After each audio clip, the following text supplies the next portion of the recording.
Hello viewers. In the following questions, we have been shown the four stereoisomers of 3-chloro-2-butanol.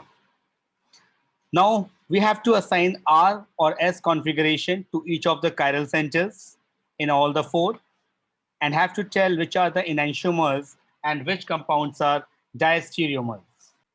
So to start with, we have to draw first the Fisher projection, which will make us easier. And the lines which are showing by dotted into the plane of paper are shown by the vertical lines, and out of the plane of paper wedge was shown by the horizontal line over these diagrams.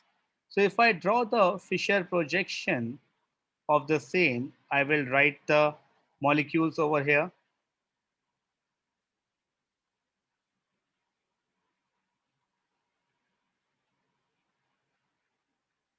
like this. After completing this, we have to assign the R or S nomenclature. Now to do that, we have to take into account the accountability of the atomic weight. The one, for example, this is the chiral center, first chiral center. This is the second chiral center. So first we will allot the RS configuration to this one.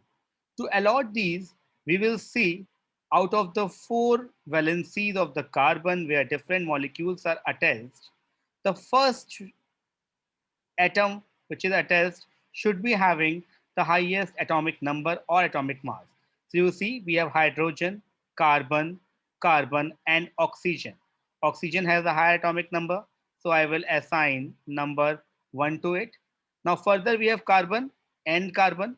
Carbon has more atomic number than hydrogen. Now when we have both carbon carbon, we will further proceed to the next point of difference. After carbon, at the above side, we have three hydrogens, but here we have chlorine along with the hydrogen. So this is the point of difference. Chlorine has a bigger atomic number. So I will assign 2, and automatically carbon is more than hydrogen, 3, and hydrogen becomes the fourth one. After drawing and numbering like this, 1, 2, 3, and 4 around the carbon, we will move from 1 to 3. We will move from 1, 2, and 3. We will not consider fourth, and we will see the direction. Now you see it is in the clockwise direction. This is the first thing. If it's clockwise, the configuration is R. If it's anti-clockwise, it is S. But here is a trick. We also have to see the fourth one. If the fourth one, which is the least having the least atomic number, is on the horizontal side, we will convert our R configuration to S, and if it is coming S, then we will convert it to R. For example, by joining 1, 2, 3, we can see it is having a clockwise direction means R. But the least one is on the horizontal direction rather than vertical. So we'll convert it from R to S. Now we will do the same for this. Chiral carbon, chlorine, carbon, hydrogen and carbon. Chlorine is number 1. I will assign it with the red 1. Then carbon, carbon, but carbon has O here. So I will assign this as 2. Automatically it will become 3. Now again joining 1, 2 and 3. You can see it is clockwise, but the fourth one is again on the horizontal. So we'll convert our R configuration to S configuration. Great. So I hope you got how we have to do this. Now let's again practice this with our second figure. First I will name it CH3 OH H H chlorine and CH3 having a Fisher projection, right? Now I'll again do the same thing.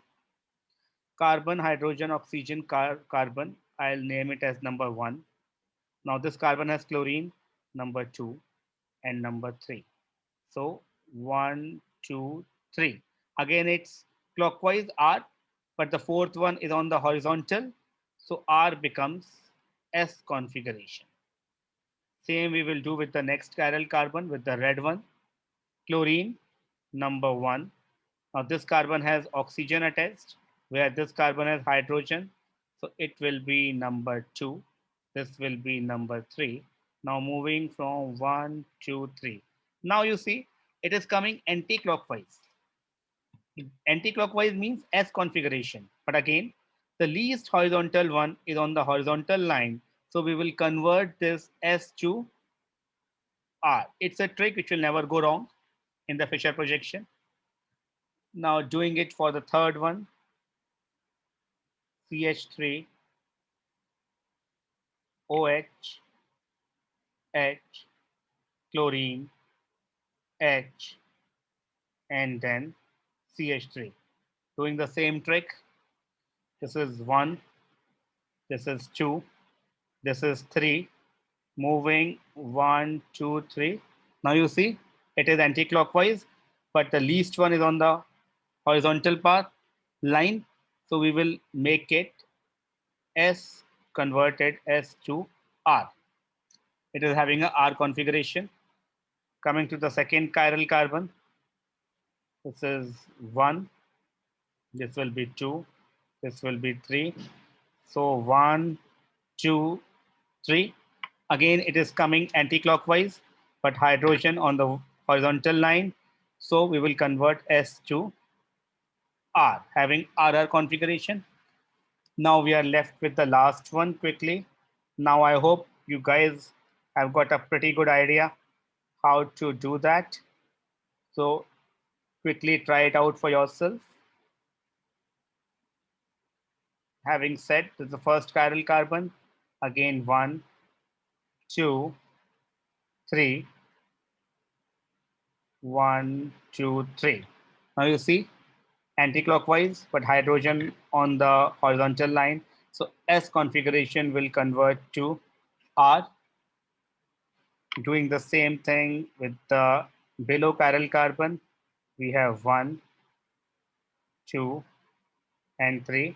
Let's rotate 1, 2, 3. Now it is going clockwise, but we will again convert it to S configuration. So these are the following configurations of all the stereoisomers of 3-chloro-2-butanol. Now we have assigned an ROS configuration to each chiral center that we have done. Now we have to see which compounds are enantiomers. Now first we should understand what are enantiomers, and then we will see. When talking about the enantiomers are non-superimposable mirror images. Non-superimposable mirror images of each other, right? So in short, if you see clearly, in the first, we'll name it as number 1, number 2, number 3, and number 4. We can clearly see OH is on the right hand side and chlorine is on the left hand side, which could be the mirror image of this. Mirror image means if you put a mirror in between, which other compound will be seen. So it would be number 3 because OH has turned from right to left and chlorine from left to right. And supposedly, if there is a confusion also regarding seeing the mirror images, we have a simple rule, supposedly, which I will teach you here. For the first one, first compound have SS configuration, and the third compound have R configuration. Means S R totally opposite, second S R totally opposite. So both are opposite to each other. So these are the mirror images. So if anything comes like this, SS converted to RR, these are enantiomers. So we can say our enantiomers are first and third, right? Next, come to the second one. Second has SR Now, for the mirror image, which is non-superimposable, you need this one to be converted to R and this one to be converted to S. So if you find out, you will see this in the fourth one. S configuration converted to R means opposite. R configuration converted to S means opposite. So we have 1 and 3 and 2 and 4 as our enantiomers. As our enantiomers. Now, next come to the diastereomers.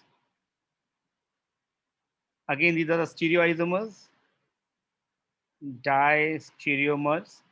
First, one should know the definition. They have a simple definition: non-superimposable, non-superimposable,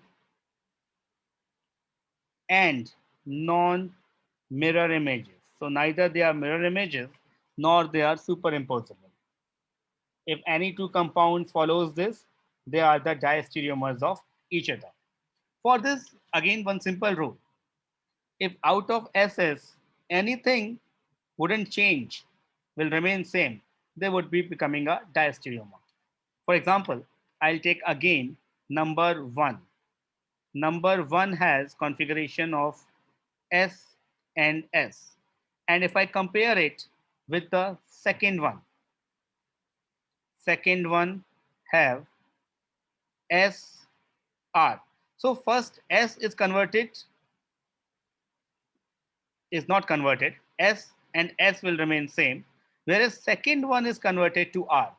So as you can see, only one is converted to R, means the total molecule is not the mirror image of the first one. So we can say again out of here that first and second are diastereomers, right? Then further, you compare first with the fourth one. S has converted to R, that is all right. But next chiral carbon S configuration is remaining same. So again, I can say 1 and 4th are diastereomers. Now again compare with the second one.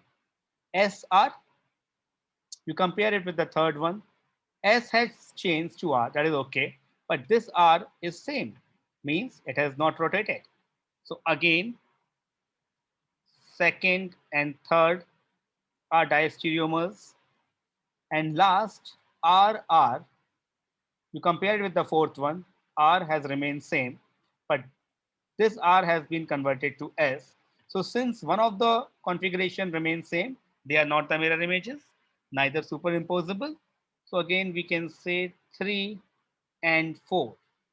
These combinations will be the perfect diastereomers of each other. These combinations are the perfect diastereomers of each other. Thank you.